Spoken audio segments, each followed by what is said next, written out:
Boker Tov, Parashat Lech Lecha, Avraham Avinu, Akadosh Baruch Hu, se dévoile à Abraham quand il a 75 ans pour la première fois. Abraham a un souci dans sa vie personnelle. Il a 75 ans et il n'a pas d'enfant. Et Akadosh Baruch Hu lui dit, quitte ton pays, quitte ta famille, quitte ton entourage, ton environnement, et tu iras dans une terre que je te dirai, et là-bas, tu auras ta beracha.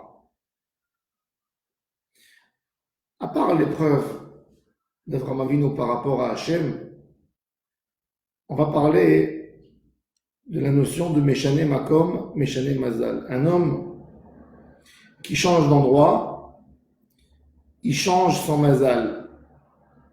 Rashi nous dit, Ve'escha legoy gadol, Kan, à Haran, où il est à Haran, et Natazochele banim, tu n'auras pas d'enfant. C'est-à-dire que si tu habites à Aram Naharaim, il y a un décret que là, tu ne peux pas avoir d'enfant. Mais si tu vas en Eretz Israël, tu vas avoir des enfants. Tu peux avoir des enfants. Il faut savoir par ailleurs une halakha intéressante. Dans le Tour Eben Haezer, chapitre 154, il parle là-bas des causes de divorce. Vous savez qu'un homme qui est marié, qui n'a pas eu des enfants pendant 10 ans, ça peut être une cause pour demander un divorce. Je veux dire, j'ai essayé 10 ans, on était en couple 10 ans, et on n'a pas eu d'enfants. C'est-à-dire que 10 ans, c'est une longue époque. Je considère que je ne pourrais pas avoir des enfants avec cette femme, ou la femme qui dit je ne pourrais pas avoir des enfants avec cet homme. C'est une cause de demander le divorce, ils ont envie les deux. Ou un des deux. Alors le Tour, il dit que si, par exemple, ils ont habité 5 ans à Paris, et après 5 ans, ils ont fait la Aliyah en Israël, ben, pour compter 10 ans, il faudrait 10 ans en Eretz Israël pour demander. Parce que quand on monte en Israël, c'est déjà une autre chose. Ça annule les mauvais décrets.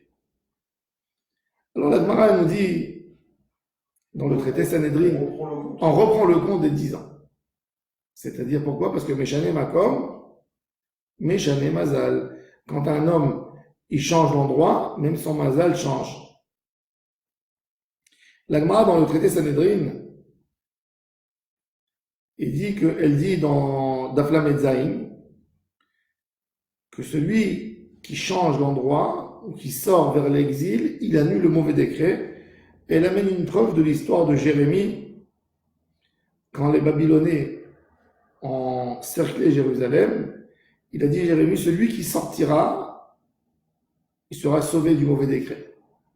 Et celui qui restera en ville, il mourra dans l'épée des Babylonais ou dans la famine. C'est-à-dire que même si la ville était cerclée et il y a eu un décret de mort sur ses habitants, du moment qu'il y a un des habitants qui sort de la ville, il annule le mauvais décret.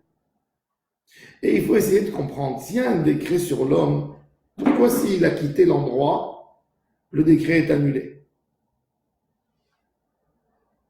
On sait par exemple que quand quelqu'un il devient malade, alors on va à la synagogue, on ouvre le Echal et on lui change son nom. On lui change son nom.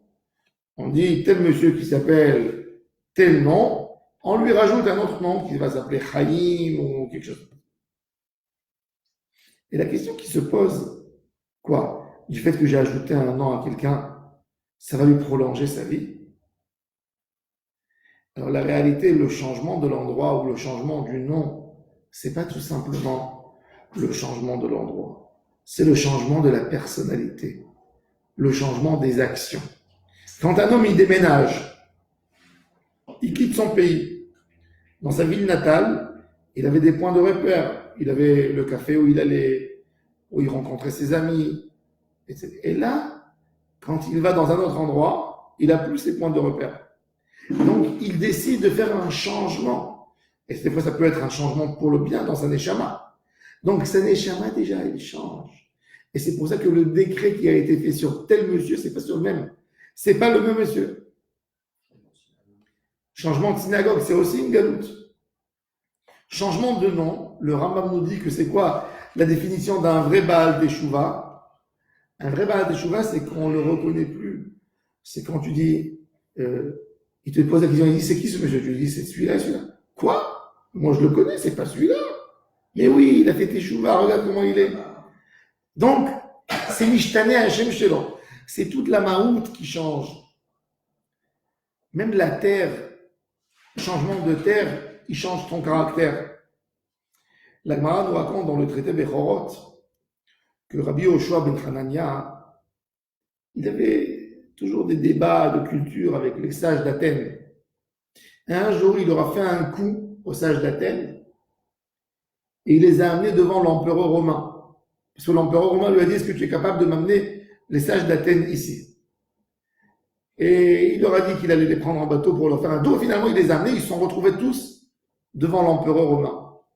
Quand ils sont rentrés, ils ont eu une panique et une peur terrible. Il leur parlait, ils n'arrivaient même pas à agir.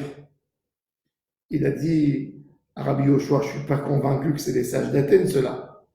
Qu'est-ce qu'il a fait, Rabbi Yoshua? Il a pris un tonneau où il y avait la terre d'Athènes. Il est parti, il a mis à chacun un peu de terre. Dès qu'ils ont senti l'odeur de leur terre natale, ils ont retrouvé toute leur force, ils ont commencé à parler et à discuter et ne pas avoir peur du roi. C'est-à-dire que les sages d'Athènes, dans leur subconscient, ils ont compris que dès qu'il leur a mis leur terre natale, qu'ils se retrouvent à Athènes. C'est-à-dire que l'homme, quelque part, même s'ils ne se rendent pas compte directement, mais indirectement, sa neshama est liée avec l'endroit où il habite. Et le Meshane Makom, Meshane Mazal, c'est une volonté de changer. Quand on veut se rapprocher à Hashem Yitbarach, on a besoin de montrer une volonté de changer. Eretz Israël, elle influence l'âme. Parce que quand quelqu'un il quitte tout son bien-être, tout son entourage, toutes ses habitudes des années, une manière de te comporter, de t'habiller, de manger, de parler, de discuter, de penser, et tu vas dans un autre pays où c'est tout à fait le contraire de ce que tu es. C'est une volonté de changer. Une volonté d'un changement, c'est extraordinaire. Et ça, quelque part, ça c'était l'épreuve d'Abraham Avinu. C'est cette épreuve qu'on a peur. Si maintenant, on va dire à quelqu'un, tiens, je t'arrange un poste, tu vas travailler ailleurs. Non. La volonté de l'homme, il veut rester sur ses bases, il n'a pas envie de changer. Abraham Avinu, le courage d'Abraham Avinu. Le courage d'Abraham Avinu, c'est à l'âge de 75 ans de faire un changement dans l'arbre d'attaché. De savoir que je vais changer. L'homme a peur du fait qu'il sait qu'il va changer. Ça veut dire qu'il y a beaucoup de gens parmi nous, il y a des gens qui refusent d'aller à la synagogue ou qui refusent d'aller étudier la Torah parce qu'ils savent au fin fond d'eux qu'ils doivent changer. Et ce changement les fait peur. Il dit aujourd'hui, je fais pas Shabbat. Mais demain, si je prends des cours de Torah, des leçons, je serai obligé de changer. J'ai pas envie. Je me sens pas encore capable de changer dans ma neshama. Ça, c'est la peur du changement. Abraham Avinu, il a mérité parce qu'il nous a montré cette volonté de changer. Quand quelqu'un il veut annuler un mauvais décret, quand quelqu'un a une mauvaise parnassa, quand quelqu'un a des problèmes de couple, quand quelqu'un a des problèmes avec les enfants, quand quelqu'un a des problèmes de santé, tu veux annuler le décret, montre à Hachem que tu es prêt à un changement. Parce que tout ça, c'est des choses, tous ces problèmes qui arrivent dans la vie, c'est des choses qui sont faites pour nous faire penser. Akadosh Baruch Hu ne donne pas le mal à l'homme. L'homme se met dans une route où des fois, on est endormi. Et le mauvais décret, il vient pour nous secouer, pour nous réveiller. Quand nous, on demande à Hachem, nous, on va dire à Hachem, Dieu, nous sommes prêts de changer. Je suis ouvert pour un changement, un vrai changement. Quand l'homme est prêt à un changement, Akadosh Baruch Hu lui annule tous les mauvais décrets. Parce qu'il dit, celui-là, il veut changer. Il a compris. Il a compris que toutes les choses qui viennent dans la vie, c'est un moyen pour nous amener vers Hachem. Et là, la bracha de l'homme arrive. C'est ce qu'Akadosh Baruch Hu a dit à Abraham Avinu. Tu es au d'Hachem, c'est vrai. Tu fais beaucoup d'avodat Hachem, tu rapproches les gens, tu les amènes vers Hachem, à Aram Naharaim. Mais le changement personnel, ton changement à toi, il va venir que quand toi, tu vas faire un changement avec toi-même. Des fois, on peut enseigner la Torah, donner des leçons, mais on n'a pas un changement personnel. Et l'homme a besoin de savoir, il est où ce changement en moi? On a besoin de faire des changements dans la vie. On a besoin, c'est bien, c'est important pour l'homme de faire un changement dans le bon sens du terme, pas dans des mauvaises choses. Mais on a besoin de temps en temps de sortir. C'est pour ça que c'est bien des fois de te détacher. Va une semaine en yeshiva.